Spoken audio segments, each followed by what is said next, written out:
जय हिंद दोस्तों, आज के टेस्ट में आपका स्वागत है। आज के टेस्ट में हम लोग भारतीय अर्थव्यवस्था एवं पंचवर्षीय योजना से रिलेटेड जितने सारे टॉपिक्स हैं उन सारे टॉपिक्स के ऊपर टेस्ट लगाएंगे। और ये टेस्ट जो होगा काफ़ी बड़ा टेस्ट होने वाला है, जिसमें हम लोग सिर्फ जीके जीएस के लगभग 60 से 65 क्वेश्चंस को लगाने वाले हैं और वो सारे क्वेश्चन जो है मोस्ट इंपॉर्टेंट क्वेश्चन होंगे। चलिए शुरुआत करते हैं। शुरुआत करने से पहले आप थोड़ा सा टाइम टेबल देख लीजिए। डेली मॉर्निंग को 7 बजे थ्योरी क्लास होती है और 8 बजे रात में जो है मंडे टू सैटरडे टेस्ट चलती है उन्हीं टॉपिक के ऊपर। संडे को मैं लाइव आता हूं, जिसमें मैं 30 मिनट आकर के आप लोगों से बात करूंगा।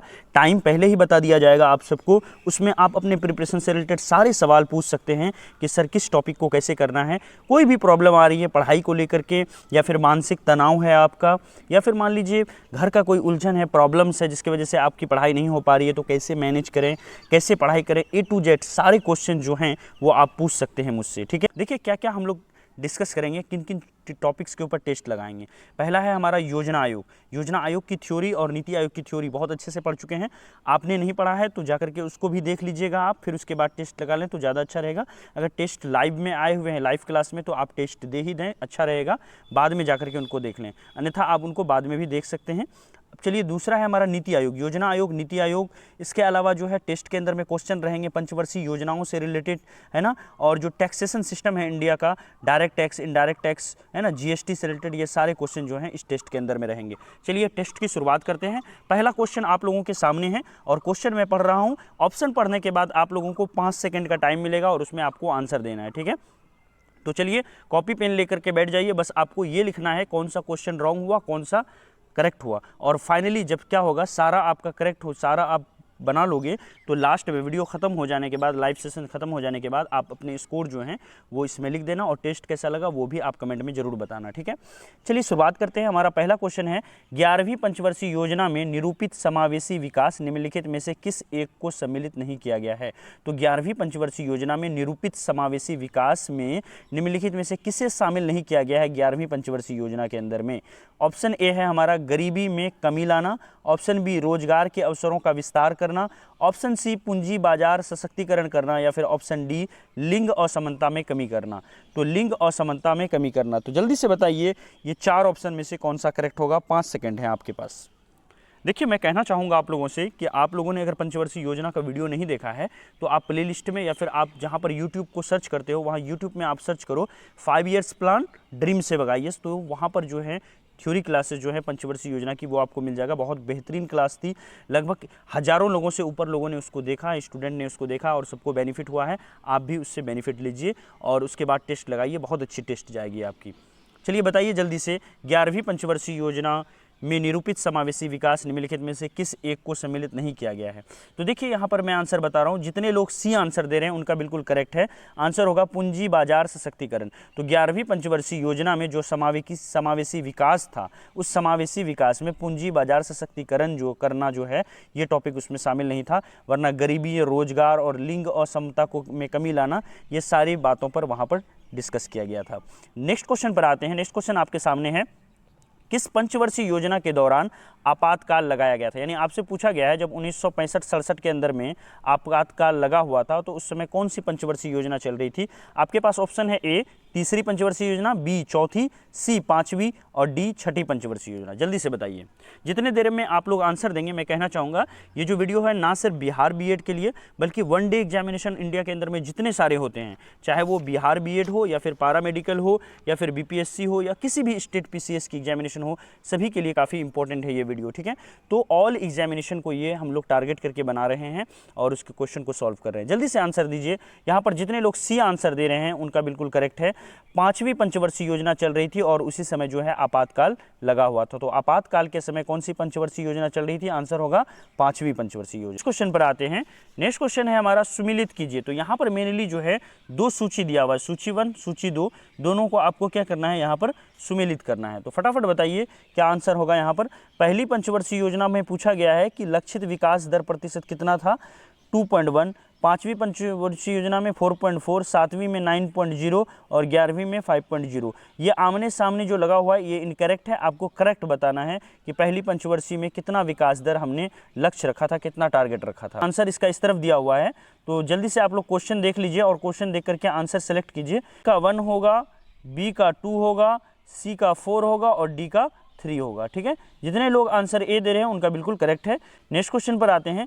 देखिए, नेक्स्ट क्वेश्चन पर जाने से पहले बिहार पैरामेडिकल की तैयारी कैसे करें, इसकी पूरी रणनीति जो है लेकर के हम लोग नेक्स्ट वीडियो में आ रहे हैं। जैसे ही वो वीडियो आती है ना, उस पर काम चल रही है, तो जैसे ही वो वीडियो आती है उसको आप ज़्यादा से ज़्यादा वायरल करें और ज़्यादा से ज़्यादा लोगों तक पहुँचाएँ, ताकि जो बच्चे पैरामेडिकल की तैयारी करनी चाहते हैं, जो लड़कियां खास करके, है ना, उन सब के लाइफ में एक अलग चेंजेस हो और वो ड्रीम सेवक IAS के साथ जुड़ करके तैयारी करें, वो भी बिल्कुल फ्री ऑफ कॉस्ट, ताकि अपनी जो प्रतिभा है उसका इस्तेमाल करके वो आगे बढ़ सकें। ठीक है, नेक्स्ट क्वेश्चन पर आते हैं। नेक्स्ट क्वेश्चन है सुमिलित कीजिए। यहाँ पर सूची 1 में योजना दिया हुआ और सूची 2 में प्राथमिकता दी हुई है।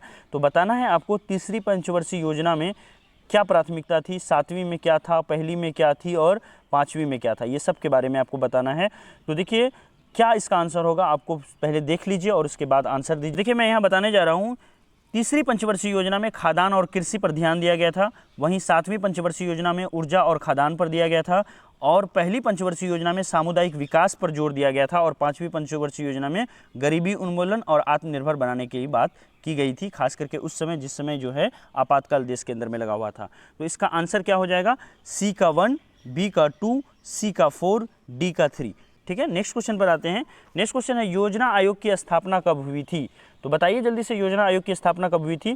देखिए, यहाँ पर जितने लोग बी आंसर दे रहे हैं उनका बिल्कुल करेक्ट है। योजना आयोग की स्थापना 15 मार्च 1950 को हुई थी। नेक्स्ट क्वेश्चन पर आते हैं। पंचवर्षीय योजना का अंतिम प्रारूप कौन अनुमोदित करता है। ऑप्शन ए केंद्र मंत्रिमंडल, बी राष्ट्र विकास परिषद, सी योजना आयोग, डी उपरोक्त सभी। पंचवर्षीय योजना का अंतिम रूप कौन बनाता है, याद है मैंने थ्योरी में कहा था।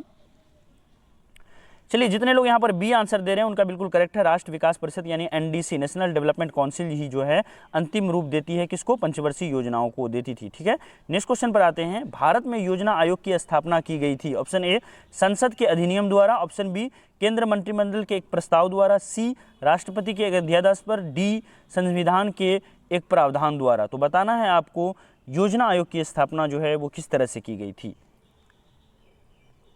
देखिए, यहाँ पर जितने लोग बी आंसर दे रहे हैं उनका बिल्कुल करेक्ट है। केंद्र मंत्रिमंडल यानी जो कैबिनेट की बैठक हुई थी, मंत्रिमंडल की बैठक हुई थी, उसी में एक प्रस्ताव पास करके योजना आयोग बनाया गया था। तो योजना आयोग जो है वो संवैधानिक निकाय नहीं है, वो जो है एक जो है कॉन्स्टिट्यूशनल चीज़ें नहीं है। ठीक है, वो जो है एक ऑर्डर के द्वारा बनाई गई है। ठीक है, गवर्नमेंट के ऑर्डर के द्वारा। तो आंसर होगा बी। नेक्स्ट क्वेश्चन पर आते हैं। राष्ट्र विकास परिषद, ये भी क्वेश्चन NDC से ही है। राष्ट्र विकास परिषद का अध्यक्ष कौन होता है। ऑप्शन ए गृह मंत्री, वित्त मंत्री, सी प्रधानमंत्री, डी योजना आयोग का उपाध्यक्ष। तो जल्दी से बताइए NDC का अध्यक्ष कौन होता है। देखिए, यहाँ पर जितने लोग सी आंसर दे रहे हैं उनका बिल्कुल करेक्ट है। राष्ट्र विकास परिषद का जो अध्यक्ष होता है वो कौन होता है, प्रधानमंत्री होता है। नेक्स्ट क्वेश्चन पर आते हैं।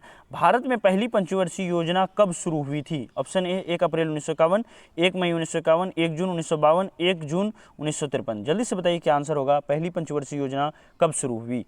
तो देखिए, यहाँ पर जितने लोग ए आंसर दे रहे हैं उनका बिल्कुल करेक्ट है। भारत में पहली पंचवर्षीय योजना जो है 1 अप्रैल 1951 में शुरू हुई। नेक्स्ट क्वेश्चन पर आते हैं। नेक्स्ट क्वेश्चन है प्रथम पंचवर्षीय योजना का मुख्य बल किस क्षेत्र पर था। तो प्रथम पंचवर्षीय योजना का मुख्य बल किस क्षेत्र पर था। ऑप्शन ए कृषि पर, बी उद्योग पर, सी पर्यटन पर, डी गरीबी हटाओ पर। आप लोगों को बताया था कि पहली पंचवर्षीय योजना पर जो हमारा ध्यान था वो कृषि के ऊपर था, दूसरे पर इंडस्ट्री में था और तीसरे पर कृषि और इंडस्ट्री दोनों पर था। तो यहाँ पर आंसर जितने लोग ए दे रहे हैं उनका बिल्कुल करेक्ट होगा, क्योंकि पहली पंचवर्षीय योजना में कृषि पर ज़्यादा ध्यान था, ज़्यादा बल था। नेक्स्ट क्वेश्चन पर आते हैं। द्वितीय पंचवर्षीय योजना विकास के किस मॉडल पर आधारित थी।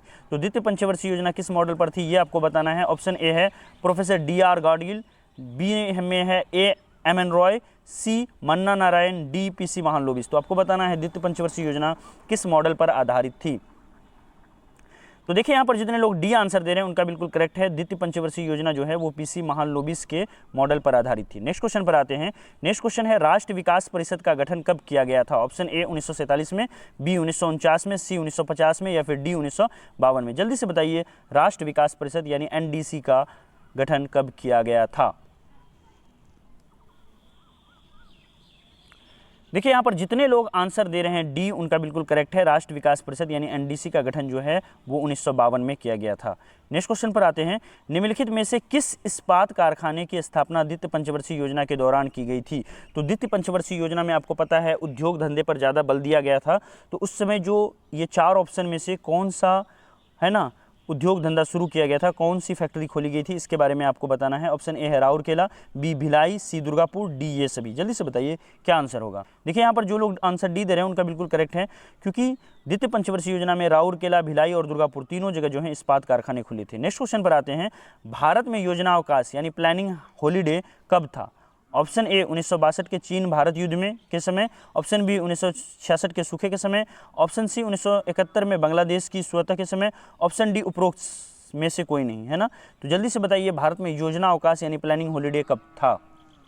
देखिए यहाँ पर जितने लोग बी आंसर दे रहे हैं 1966, उनका बिल्कुल गलत है। 1966 के समय में जो है सूखा पड़ा हुआ था और उसी समय भारत में योजना अवकाश था यानी प्लानिंग हॉलीडे था। योजना अवकाश में मेनली क्या होता है, 5 ईयर का योजना सेट नहीं करके बल्कि वहाँ पर एक एक 2-2 साल की योजना जो है वो बनाई जाती है। नेक्स्ट क्वेश्चन पर आते हैं, गरीबी हटाओ तथा आत्मनिर्भरता की प्राप्ति किस योजना का मुख्य उद्देश्य निर्धारित किया गया था। तो गरीबी हटाओ और आत्मनिर्भरता ये दोनों बातें जो है कौन सी पंचवर्षीय योजना में मुख्य बात बन के रह गई थी, यह आपको बताना है। ऑप्शन है ए 4वीं, बी 5वीं, सी 7वीं, डी इनमें से कोई नहीं। जल्दी से बताइए क्या आंसर होगा। देखिए यहाँ पर जितने लोग बी आंसर दे रहे हैं उनका बिल्कुल करेक्ट है। 5वीं पंचवर्षीय योजना के अंदर में गरीबी हटाओ और आत्मनिर्भर बनाओ, है ना, 1965-67 के समय जो है ये बात कही गई थी। नेक्स्ट क्वेश्चन पर आते हैं। नेक्स्ट क्वेश्चन है, 10वीं पंचवर्षीय योजना के अंतर्गत कितने प्रतिशत वार्षिक दर निर्धारित किया गया था। तो 10वीं पंचवर्षीय योजना के अंतर्गत कितने प्रतिशत वार्षिक विकास दर निर्धारित किया गया था, यानी कितने प्रतिशत जो है सालाना जो है विकास होगा, है ना, उसको आपको बताना था। ऑप्शन ए है 7%, बी 7.5, सी 8 और डी 8.5। जल्दी से बताइए कि 10वीं पंचवर्षीय योजना के समय जो हमारा देश का विकास दर था उसका क्या लक्ष्य रखा गया था। तो देख लीजिए यहाँ पर जितने लोग सी आंसर दे रहे हैं उनका बिल्कुल करेक्ट है, 8% जो है वहाँ पर लक्ष्य रखा गया था। नेक्स्ट क्वेश्चन पर आते हैं। नेक्स्ट क्वेश्चन है, 12वीं पंचवर्षीय योजना की अवधि है। ऑप्शन ए 2002 से 2007, बी 2005 से 2010, सी 2012 से 2017, इनमें से कोई नहीं। तो जल्दी बताइए 12वीं पंचवर्षीय योजना कब से कब तक चली थी। तो देखिए यहाँ पर जितने लोग सी आंसर दे रहे हैं उनका बिल्कुल करेक्ट है। 11वीं पंचवर्षीय योजना जो है 2012 से लेकर के 2017 तक चली थी, है ना। नेक्स्ट क्वेश्चन से बताइए 12वीं पंचवर्षीय योजना में कितना प्रतिशत विकास दर का लक्ष्य रखा गया था। ऑप्शन ए है 8.2, बी में है 8.5, सी में 9%, डी में 9.5%। जल्दी से बताइए क्या आंसर होगा। तो देख लीजिए यहाँ पर जितने लोग ए आंसर दे रहे हैं उनका बिल्कुल करेक्ट है ना। 8.2% का जो है लक्ष्य निर्धारित किया गया था। नेक्स्ट क्वेश्चन पर आते हैं।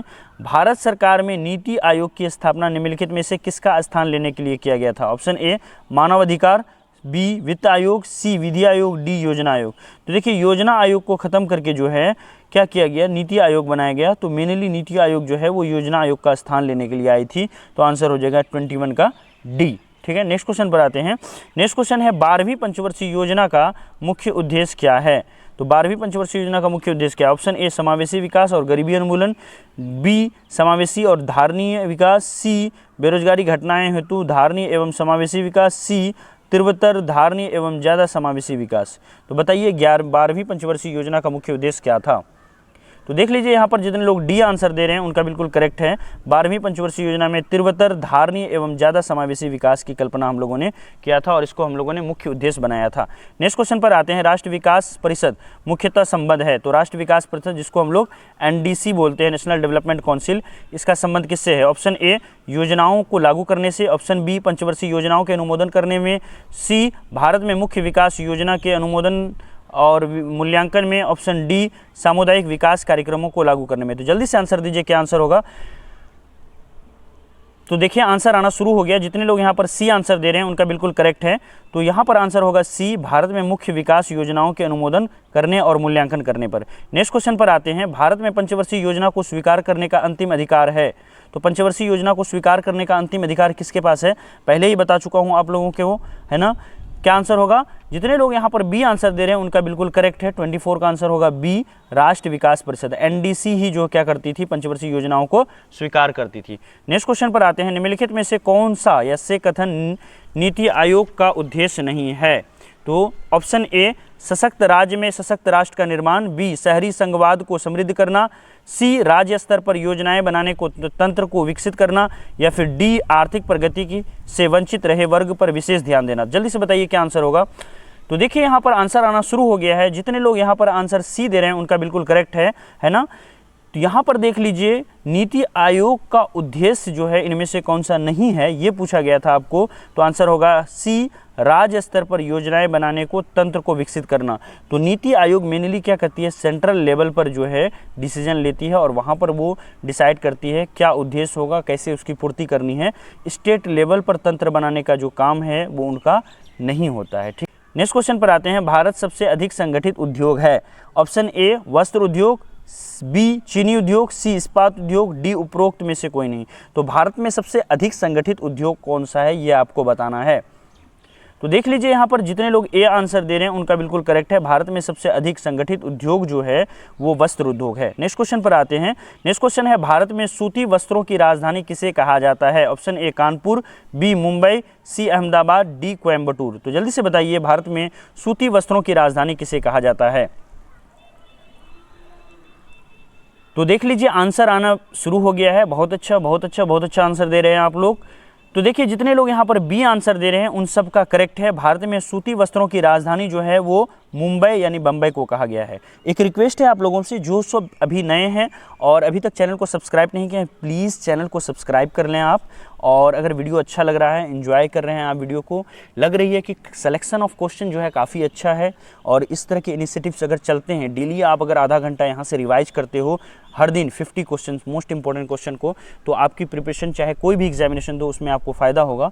और अगर फ़ायदा मिल रहा है तो प्लीज़ वीडियो को लाइक करें और दूसरों तक पहुँचाएँ, है ना। और जितना ज़्यादा से हो सके, अगर दिल को अच्छा लग रहा हो, कोई ज़बरदस्ती नहीं है, अगर आपको अच्छा लग रहा हो तो आप इसको सब्सक्राइब कर सकते हैं। इसी तरह के और भी वीडियोस जो हैं वो आप तक डायरेक्ट पहुंच जाएंगे। नेक्स्ट क्वेश्चन है उत्तर भारत का मैनचेस्टर कहा जाता है। ऑप्शन ए वाराणसी को, बी कानपुर को, सी लखनऊ को, डी जौनपुर को। जल्दी से बताइए उत्तर भारत का मैनचेस्टर कहा जाता है। तो देख लीजिए यहाँ पर जितने लोग बी आंसर दे रहे हैं कानपुर, उनका बिल्कुल करेक्ट होगा। उत्तर भारत का मैनचेस्टर किसी और को नहीं बल्कि कानपुर को कहा जाता है। याद रखिएगा उत्तर भारत का मैनचेस्टर कानपुर। नेक्स्ट क्वेश्चन पर चलते हैं। नेक्स्ट क्वेश्चन है पूर्व का बोस्टन किसे कहा जाता है। तो पूरब का बोस्टन किसको कहा जाता है। Option A Kanpur, B Ahmedabad, C Mumbai, D उपरोक्त सभी। तो पूरब का बोस्टन किसे कहा जाता है, जल्दी से बताइए। तो देखिए आंसर आना शुरू हो गया है। बहुत लोग गलत आंसर भी दे रहे हैं, चलिए मैं करेक्ट करता हूं आप लोगों को। जितने लोग यहां पर बी आंसर दे रहे हैं अहमदाबाद, उनका बिल्कुल करेक्ट है। पूर्व का बोस्टन जो है वो अहमदाबाद को कहा जाता है। नेक्स्ट क्वेश्चन पर आते हैं। कच्चे रेशम के उत्पादन में भारत का स्थान है। ऑप्शन ए प्रथम, बी तीसरा, सी दूसरा, डी चौथा। तो बताइए कच्चे रेशम में भारत का स्थान कितना है। तो देखिए यहाँ पर जितने लोग सी आंसर दे रहे हैं उनका बिल्कुल करेक्ट है। कच्चे रेशम में भारत का उत्पादन जो है वो दूसरे नंबर पर है। चलते हैं नेक्स्ट क्वेश्चन पर। नेक्स्ट क्वेश्चन है हमारा, कच्चे रेशम के उत्पादन में विश्व में किस देश का स्थान प्रथम है। Option A America, B Bharat, C चीन, डी बांग्लादेश। जल्दी से बताइए कच्चे रेशम के उत्पादन में विश्व में किस देश का स्थान पहला है, फर्स्ट पोजीशन किसका है। तो देखिए आंसर आना शुरू हो गया है। जितने लोग यहाँ पर सी आंसर दे रहे हैं चीन, उनका बिल्कुल करेक्ट है। पहले स्थान पर रेशम उत्पादन में चाइना है, इसको आप याद रखिएगा। नेक्स्ट क्वेश्चन पर चलते हैं। भारत में सर्वाधिक रेशम का उत्पादन किस राज्य में होता है। तो सबसे ज़्यादा रेशम भारत में किस स्टेट में प्रोड्यूस किया जाता है ये आपको पूछा गया है। Option A Kerala, B Karnataka, C west Bengal, D Tamil Nadu. जल्दी से बताइए क्या आंसर होगा। तो देख लीजिए जितने लोग यहाँ पर बी आंसर दे रहे हैं कर्नाटक, उनका बिल्कुल करेक्ट होगा। सर्वाधिक रेशम उत्पादन जो है भारत के अंदर में वो कहीं और नहीं बल्कि कर्नाटक के अंदर में की जाती है। नेक्स्ट क्वेश्चन पर आते हैं। Tata iron and steel company की स्थापना कब की गई थी, है ना। तो यहाँ पर मेनली आपको टिस्को के बारे में पूछा गया है। Tata iron and steel industries के बारे में पूछा गया है। टाटा आयरन की स्थापना कब की गई थी। Option A 1905, B 1986, C 1960, D 1910। तो जल्दी से बताइए Tata iron and steel company की स्थापना कब की गई। 34। तो देखिए जितने लोग यहाँ पर आंसर सी दे रहे हैं उनका बिल्कुल करेक्ट है। Tata iron and steel company की स्थापना जो है वो कब की गई थी, 1907 के अंदर में की गई थी। नेक्स्ट क्वेश्चन पर चलते हैं। नेक्स्ट क्वेश्चन है, निम्नलिखित में से कौन सा देश भारतीय इस्पात का सबसे बड़ा आयातक है। ऑप्शन ए अमेरिका, बी रूस, सी जापान, डी इंग्लैंड। तो जल्दी से बताइए निम्नलिखित में से कौन सा देश भारतीय इस्पात का सबसे बड़ा आयातक है। यानी भारत से बना हुआ जो इस्पात होता है उसको सबसे ज़्यादा कौन से देश हमारे देश से खरीद करके ले जाते हैं। कहाँ पर भारत का इस्पात का सबसे बड़ा जो है इम्पोर्ट होता है। तो देखिए यहाँ पर आंसर आना शुरू हो गया है। ऑप्शन आपको यहाँ पर दिया हुआ है अमेरिका, रूस, जापान, इंग्लैंड। आंसर आना शुरू हो गया है। जितने लोग भी यहाँ पर सी आंसर दे रहे हैं उनका बिल्कुल करेक्ट है, यानी भारत में बना हुआ जो इस्पात है सबसे ज़्यादा जो है अगर कहीं पर बिकता है तो वो जापान के अंदर में जाकर के बिकता है। नेक्स्ट क्वेश्चन पर आते हैं, भिलाई इस्पात संयंत्र की स्थापना किस देश की सहायता से की गई थी? तो भिलाई इस्पात संयंत्र जो बनाई गई थी, भिलाई इस्पात जो है यहाँ पर फैक्ट्री बनाई गई थी, उसकी स्थापना में किस देश ने टेक्नोलॉजी पैसे से मदद की थी? ऑप्शन ए जर्मनी, बी रूस, सी ब्रिटेन, डी जापान। जल्दी से बताइए भिलाई इस्पात संयंत्र की स्थापना किस देश की सहायता से की गई थी? तो देखिए भिलाई इस्पात संयंत्र की स्थापना जो है वो किस देश की सहायता से की गई थी? वो जो है रूस की सहायता से की गई थी। तो जितने लोग यहाँ पर बी आंसर दे रहे हैं रूस, उनका बिल्कुल करेक्ट है। क्वेश्चन पर आते हैं, बोकारो इस्पात संयंत्र की स्थापना किस राज्य में की गई थी? Option A Bihar, B Paschim Bengal, C Uttar Pradesh, D Jharkhand. तो हम सभी जानते हैं कि बोकारो इस्पात संयंत्र की स्थापना किस राज्य में की गई थी। तो जल्दी से आंसर दीजिए। तो देख लीजिए जितने लोगों का आंसर यहाँ पर झारखंड आ रहा है उनका बिल्कुल करेक्ट है। बोकारो इस्पात संयंत्र की स्थापना जो है वो झारखंड के अंदर में की गई थी। नेक्स्ट क्वेश्चन पर आते हैं, दुर्गापुर इस्पात संयंत्र की स्थापना किस देश की सहायता से की गई? ऑप्शन ए जर्मनी, बी रूस, सी ब्रिटेन, डी इनमें से कोई नहीं। तो दुर्गापुर इस्पात संयंत्र की स्थापना किस देश की सहायता से की गई है? जल्दी से बताइए। तो देखिए आंसर आना शुरू हो गया। जितने लोग यहाँ पर सी आंसर दे रहे हैं ना उनका बिल्कुल करेक्ट है। दुर्गापुर इस्पात संयंत्र की स्थापना जो है वो किसी और नहीं बल्कि ब्रिटेन की सहायता से बनाया गया है। नेक्स्ट क्वेश्चन पर आते हैं। नेक्स्ट क्वेश्चन है, भारत में पहली कागज मिल की स्थापना कब की गई थी? ऑप्शन ए वर्ष 1881 में, बी वर्ष 1880 में, सी वर्ष 1890 में, या फिर डी वर्ष 1891 में। जल्दी से बताइए भारत में पहली कागज मिल की स्थापना कब की गई थी? तो आंसर आना शुरू हो गया है। यहाँ पर जितने लोग आंसर ए दे रहे हैं उनका बिल्कुल करेक्ट है। भारत में पहली कागज मिल की स्थापना जो है वर्ष 1881 में की गई थी। तो याद रखिएगा भारत में पहली कागज मिल की स्थापना वर्ष 1881 में की गई थी। नेक्स्ट क्वेश्चन पर चलते हैं। नेक्स्ट क्वेश्चन है, नेपानगर में स्थित है। नेपानगर में क्या स्थित है? ऑप्शन ए जूट कारखाना, बी कागज कारखाना, सी रासायनिक खाद कारखाना, या फिर डी उपरोक्त में से कोई नहीं। तो नेपानगर में निम्नलिखित में से क्या स्थित है? जल्दी से बताइए। तो देखिए यहाँ पर जितने लोग बी आंसर दे रहे हैं कागज कारखाना, उनका बिल्कुल करेक्ट है। नेपानगर में जो है वो कागज कारखाना स्थित है। नेक्स्ट क्वेश्चन पर आते हैं, भारत में रासायनिक खाद का प्रथम कारखाना किस राज्य में स्थापित की गई? ऑप्शन ए कर्नाटक में, बी केरल में, सी आंध्र प्रदेश में, डी तमिलनाडु में। आपसे पूछा गया है भारत में रासायनिक खाद का पहला कारखाना, काफ़ी इंपॉर्टेंट क्वेश्चन है। केमिकल फैक्ट्रीज का पहला कारखाना, पहली फैक्ट्री जो है वो कहाँ स्थापित की गई थी? जल्दी से बताइए। तो देखिए यहाँ पर जितने लोग डी आंसर दे रहे हैं उनका बिल्कुल करेक्ट है। भारत में रासायनिक खाद का प्रथम कारखाना जो है वो तमिलनाडु में स्थापित की गई थी। नेक्स्ट क्वेश्चन पर आते हैं, निम्नलिखित में से केंद्र सरकार द्वारा लगाए जाने वाले कर हैं। ऑप्शन ए सीमा शुल्क, बी आयकर, सी निगम कर, या डी ये सभी। तो जल्दी से बताइए निम्नलिखित में से केंद्र सरकार द्वारा लगाए जाने वाले कर कौन से हैं? तो देखिए जितने लोग यहाँ पर डी आंसर दे रहे हैं उनका बिल्कुल करेक्ट है ना, क्योंकि केंद्र सरकार द्वारा लगाए जाने वाले कर जो हैं ये सभी हैं। सीमा शुल्क, आयकर, निगम कर, ये सारे शुल्क जो हैं वो केंद्र सरकार ही लगाते हैं। याद होगा जब मैंने टैक्स वाली क्लासेस पढ़ाई थी तो उसमें मैंने बताया था, है ना, मॉर्निंग में जो क्लासेस चली थी टैक्सेशन वाली, उसकी वीडियो आप देख लें तो वहाँ पर मैंने बताया था। निम्नलिखित में से अप्रत्यक्ष कर है। ऑप्शन ए उत्पादन शुल्क, बी सीमा शुल्क, सी तट कर, या डी ये सभी। तो अप्रत्यक्ष कर इनमें से कौन सा है ये आपसे पूछा गया है। जल्दी से बताइए क्या आंसर होगा। इसकी थ्योरी क्लासेस जो है वो मॉर्निंग में ही हुई थी। आप मेनली जो है टैक्स ड्रीम से भगाइए, सर्च कर लीजिए, आपको वीडियो सामने आ जाएगा, है ना। जल्दी से बताइए क्या आंसर होगा इसका। तो देखिए यहाँ पर जितने लोग डी आंसर दे रहे हैं उनका बिल्कुल करेक्ट है, क्योंकि जो इनडायरेक्ट टैक्स होता है उसमें उत्पादक शुल्क, सीमा शुल्क और तट शुल्क, ये सारे जो शुल्क हैं, ये सारे जो टैक्स हैं वो इनडायरेक्ट टैक्स के एग्जाम्पल हैं। नेक्स्ट क्वेश्चन पर आते हैं, निम्नलिखित प्रत्यक्ष करों में से किस कर से सरकार को अत्यधिक, है ना, या अधिकतम आय की प्राप्ति होती है? तो आपसे पूछा गया है कि ये जो चार ऑप्शन दिए हुए, ये चारों ऑप्शन जो हैं ये प्रत्यक्ष कर दिए हुए हैं। तो प्रत्यक्ष करों में से किस कर में, है ना, प्रत्यक्ष कर आप समझते हैं, प्रत्यक्ष कर का मतलब हुआ डायरेक्ट टैक्स। तो ये जो 4 डायरेक्ट टैक्स यहाँ पर दिए हुए हैं, इसमें से सबसे ज़्यादा जो इनकम है केंद्र सरकार को या हमारी सरकार को, वो कहाँ से आता है, ये आपसे पूछा गया है। तो फटाफट आंसर दीजिए। यहाँ पर जितने लोग आंसर ए दे रहे हैं उनका बिल्कुल करेक्ट है। निगम कर में सबसे ज़्यादा वसूली होती है, सबसे ज़्यादा पैसे जो हैं वो सरकार के पास आते हैं। नेक्स्ट क्वेश्चन पर आते हैं। निम्नलिखित में से कौन सा एक राज्य सरकार का अप्रत्यक्ष कर है? तो आपको बताना है राज्य सरकार का इनडायरेक्ट टैक्स कौन सा है। ऑप्शन ए व्यवसाय पर कर, बी कृषि आय पर कर, सी रोजगार पर आय कर, या फिर डी व्यापार कर। मैंने मॉर्निंग में ही बहुत अच्छे से बताया था कि राज्य सरकार का अप्रत्यक्ष कर कौन सा होगा और केंद्र सरकार का अप्रत्यक्ष कर कौन सा होगा, बहुत अच्छे से बताया था। जल्दी से आंसर दीजिए, क्या आंसर होगा इसका। देखिए यहाँ पर जितने लोग डी आंसर दे रहे हैं उनका बिल्कुल करेक्ट है। निम्नलिखित में से कौन सा कर राज्य सरकार का अप्रत्यक्ष कर है, यानी इनडायरेक्ट टैक्स है? तो आंसर क्या होगा? व्यापार कर। व्यापार कर जो है वो राज्य सरकार का क्या है, हमारा एक इनडायरेक्ट टैक्स है। नेक्स्ट क्वेश्चन पर आते हैं।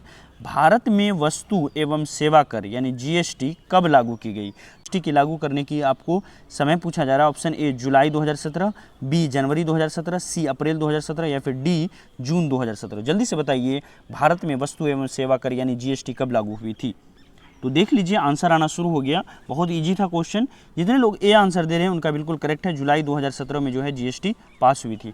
नेक्स्ट क्वेश्चन पर आते हैं। निम्नलिखित में से कौन सा जीएसटी प्रणाली के अंतर्गत शामिल नहीं है? ऑप्शन ए शराब, बी पेट्रोलियम, सी ए और बी दोनों, डी उपरोक्त में से कोई नहीं। बहुत अच्छे से मॉर्निंग क्लास में मैंने बताया था 3 चीज़ें अभी तक, शराब, पेट्रोलियम और तीसरी चीज़ मैंने बताई थी आपको विद्युत यानी इलेक्ट्रिसिटी। ये तीनों चीज़ों को अभी जीएसटी के अंदर में नहीं लिया गया है अब तक।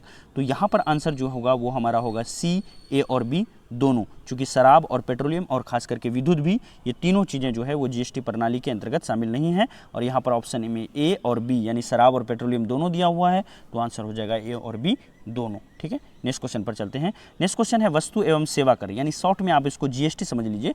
जीएसटी के अंतर्गत सर्वाधिक कर की दर है, सबसे हाईएस्ट कर का जो टैक्स स्लैब है वो क्या है, ये आपसे पूछा गया है। 15, 18, 22, 28। मॉर्निंग के क्लास में ही हम लोगों ने पढ़ा था कि 28% यानी 5% से लेकर के 28% तक जो है टैक्स जीएसटी के अंदर में अलग अलग टैक्स स्लैब वहाँ पर शामिल हैं। तो यहाँ पर आंसर जितने लोग डी दे रहे हैं 28%, उनका बिल्कुल यहाँ पर क्या होगा, करेक्ट होगा। नेक्स्ट क्वेश्चन पर चलते हैं। नेक्स्ट है भारतीयों द्वारा सीमित देयताओं वाला संचालित पहला बैंक था। तो भारतीयों द्वारा सीमित देयताओं द्वारा संचालित पहला बैंक कौन सा था? Option A Awadh commercial bank, B Punjab national bank, C reserve bank, या फिर डी आईसीआईसीआई बैंक। जल्दी से बताइए क्या आंसर होगा। तो देख लीजिए यहाँ पर जितने लोग भी आंसर ए दे रहे हैं उनका बिल्कुल करेक्ट है। अवध कमर्शियल बैंक जो है वो इस तरह का इकलौता बैंक था, पहला बैंक था। नेक्स्ट क्वेश्चन पर आते हैं। भारत में पहला व्यापारिक बैंक स्थापित होने वाला बैंक था। तो भारत का पहला व्यापारिक बैंक आपको बताना है कौन सा था। पहली बिजनेस बैंक, व्यापारिक बैंक कौन सी थी? Option A Awadh commercial bank, B general bank of India, C bank of Hindustan, या फिर डी उपरोक्त में से कोई नहीं। पहला व्यापारिक बैंक आपसे पूछा गया है। तो देख लीजिए जनरल बैंक ऑफ इंडिया जो है वो पहला व्यापारिक बैंक था जो भारत के अंदर में स्थापित हुआ था, है ना। तो जितने लोगों का आंसर बी है उनका बिल्कुल करेक्ट होगा। नेक्स्ट क्वेश्चन पर चलते हैं। भारतीय रिजर्व बैंक की स्थापना कब की गई थी? ऑप्शन ए 11 मार्च, बी 1 अप्रैल 1935, सी 16 अगस्त 1947, या फिर डी 26 जनवरी 1950। तो बताइए रिजर्व बैंक की स्थापना जो है वो कब की गई थी? तो देखिए रिजर्व बैंक की स्थापना जो है वो 1 अप्रैल 1935 में की गई थी। जितने लोगों का आंसर यहाँ पर बी आ रहा है उनका बिल्कुल करेक्ट है। रिजर्व बैंक की स्थापना 1 अप्रैल 1935 में की गई थी। नेक्स्ट क्वेश्चन पर चलते हैं। इंपीरियल बैंक ऑफ आंशिक नेक्स्ट क्वेश्चन पर चलते हैं। इंपीरियल बैंक का आंशिक राष्ट्रीयकरण करके एसबीआई बैंक की स्थापना कब की गई थी? 1935, 1949, 1955, 1962। जल्दी से बताइए क्या आंसर होगा। तो देख लीजिए यहाँ पर जितने लोग सी आंसर दे रहे हैं उनका बिल्कुल करेक्ट है। 1955 में इंपीरियल बैंक का आंशिक राष्ट्रीयकरण करके क्या बना दिया गया था? जो अभी भारत का बड़ा बैंक है एसबीआई, उसका निर्माण किया गया था 1955 में। नेक्स्ट क्वेश्चन पर आते हैं। सरकार द्वारा पुरानी मुद्रा को समाप्त कर नई मुद्रा चलाना क्या कहलाता है? जब सरकार पुरानी मुद्रा को, जैसे 500 और 1000 के नोट को क्या किया था, पूरी तरह से बंद कर दिया गया था, तो उसकी जगह पर नई मुद्रा चलाई थी, नए नोट्स लाए थे कि 2-2 हज़ार के नोट्स। तो आप बताइए इसमें से, है ना, कि क्या आंसर का क्या वो कहलाता है। ऑप्शन ए अवमूल्यन, बी विमुद्रीकरण, सी मुद्रा संकुचन, डी मुद्रास्फीति। यहाँ पर मैं बताना चाहूँगा जो विमुद्रीकरण है इसको कहा जाता है डीमोनेटाइजेशन। तो जल्दी से बताइए आंसर क्या होगा इसका। तो देखिए काफ़ी आसान था, मैंने हिंट्स भी दे दिया था और काफ़ी प्रचलित वर्ड है ये डीमोनेटाइजेशन। तो जितने लोगों का आंसर बी है विमुद्रीकरण, उनका बिल्कुल करेक्ट है। नेक्स्ट क्वेश्चन पर चलते हैं। नरसिम्हन समिति संबंधित है ऑप्शन ए उच्च शिक्षा सुधार से, बी कर सुधार से, सी बीमा सुधार से, या फिर डी बैंकिंग संरचना सुधार से। तो जल्दी बताइए नरसिम्हन समिति जो है वो किससे संबंधित है। तो देखिए यहाँ पर जितने लोग डी आंसर दे रहे हैं उनका बिल्कुल करेक्ट है ना। नरसिम्हन समिति जो है वो बैंकिंग संरचना से संबंधित है। याद रखिएगा बैंकिंग संरचना से संबंधित कौन सी समिति है, तो आंसर होगा नरसिम्हन समिति। नेक्स्ट क्वेश्चन पर चलते हैं। देश का सबसे बड़ा वाणिज्यिक बैंक है option A Bharatiya state bank, B Bharatiya reserve bank, C ICICI bank, D IDBI bank. तो जल्दी से बताइए देश का सबसे बड़ा वाणिज्यिक बैंक कौन सा है। तो देख लीजिए यहाँ पर भारतीय स्टेट बैंक ही जो है अभी क्या है देश का सबसे बड़ा वाणिज्यिक बैंक है। जितने लोगों का आंसर ए आ रहा है उनका बिल्कुल करेक्ट है। नेक्स्ट क्वेश्चन पर चलते हैं। भारतीय जीवन बीमा निगम जिसको शॉर्ट में कहेंगे क्या, एलआईसी की स्थापना किस वर्ष की गई थी। ऑप्शन ए 1954, बी 1955, सी 1956 या फिर डी 1957। जल्दी से बताइए एलआईसी की स्थापना कब की गई थी। तो देख लीजिए यहाँ पर जितने लोगों का आंसर सी 1956 आ रहा है उनका बिल्कुल करेक्ट है। एलआईसी की स्थापना जो है वो 1956 में की गई थी। नेक्स्ट क्वेश्चन पर आते हैं। भारत में बीमा कंपनियों को विनियमित करने वाला प्राधिकरण कौन सा है। तो बीमा कंपनी जो हैं उनको चलाने वाली कौन सी संस्था है, कौन उसको रेगुलेट करती है। Option A reserve bank, option B बीमा नियामक एवं विकास प्राधिकरण, सी ए और बी दोनों, या फिर डी इनमें से कोई नहीं। जल्दी से बताइए बीमा कंपनियों को कौन विनियमित करती है।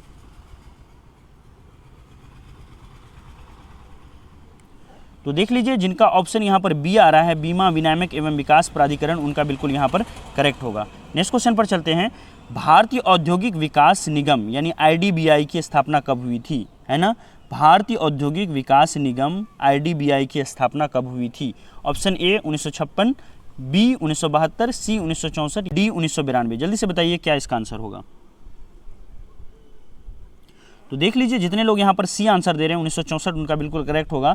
भारतीय उद्योग विकास निगम आईडीबीआई की स्थापना जो है 1964 में की गई थी।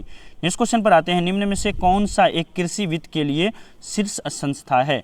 तो कृषि लोन के लिए सबसे बड़ी संस्था कौन सी है। ए भारतीय रिजर्व बैंक, बी राष्ट्रीय कृषि एवं ग्रामीण विकास बैंक, या फिर सी राष्ट्रीय ग्रामीण बैंक, या फिर सी क्षेत्रीय ग्रामीण बैंक, या फिर डी भूमि विकास बैंक। तो जल्दी से बताइए कृषि से रिलेटेड, कृषि लोन से रिलेटेड सबसे बड़ी सबसे ऊंची संस्था का नाम क्या है।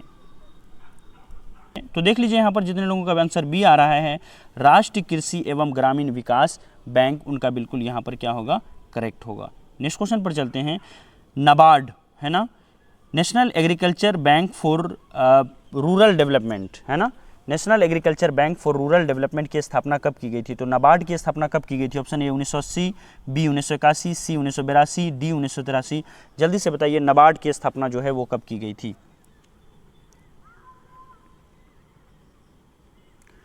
तो देख लीजिए आंसर आना शुरू हो गया है। जितने लोग यहाँ पर सी आंसर दे रहे हैं 1982, उनका बिल्कुल करेक्ट होगा। नाबार्ड की स्थापना जो है वो कब की गई थी, 1982 में हुई थी। नेक्स्ट क्वेश्चन पर चलते हैं। निम्नलिखित में से कौन सी संख्या शेयर बाजारों को नियंत्रित करती है। तो यहाँ पर बताना है आपको निम्नलिखित में से कौन सी संस्था है जो शेयर बाजार को नियंत्रित करती है। ऑप्शन ए आरबीआई यानी reserve bank of India, option B SEBI, है ना, option C UTI, option D वित्त मंत्रालय। जल्दी से बताइए कौन सी संख्या जो है या कौन सी संस्था जो है वो शेयर बाजार को नियंत्रित करती है। तो देख लीजिए यहाँ पर जो लोग आंसर बी दे रहे हैं उनका बिल्कुल करेक्ट है। शेयर बाजार को रेगुलेट करने का काम सेबी का है। तो देखिए इस तरह से हम लोगों ने जो है टोटल 65 मोस्ट इंपॉर्टेंट क्वेश्चन को कर लिया और बहुत सारे इंपॉर्टेंट टॉपिक्स को, जैसे पंचवर्षीय योजना है ना, जैसे कि इंडिया में टैक्सेशन सिस्टम क्या है, एनडीबी क्या है ना, ये सारी चीज़ों को, बैंक से रिलेटेड बहुत सारे क्वेश्चन थे जो इकोनॉमिक्स के अंदर में हमारा पूछा जाता। तो इकोनॉमिक्स का लगभग 50% हमारा जो प्रॉब्लम है वो अब पूरी तरह से सॉल्व हो चुका है। तो काफ़ी most important theory classes in सारे टॉपिक्स पर हुए थे। आपने नहीं देखा है तो उसको जा करके देख लें। और ये टेस्ट भी आपको कैसा लगा ये एक आप लाइक करके और अपने दिल की बात कमेंट में बता करके कह सकते हैं।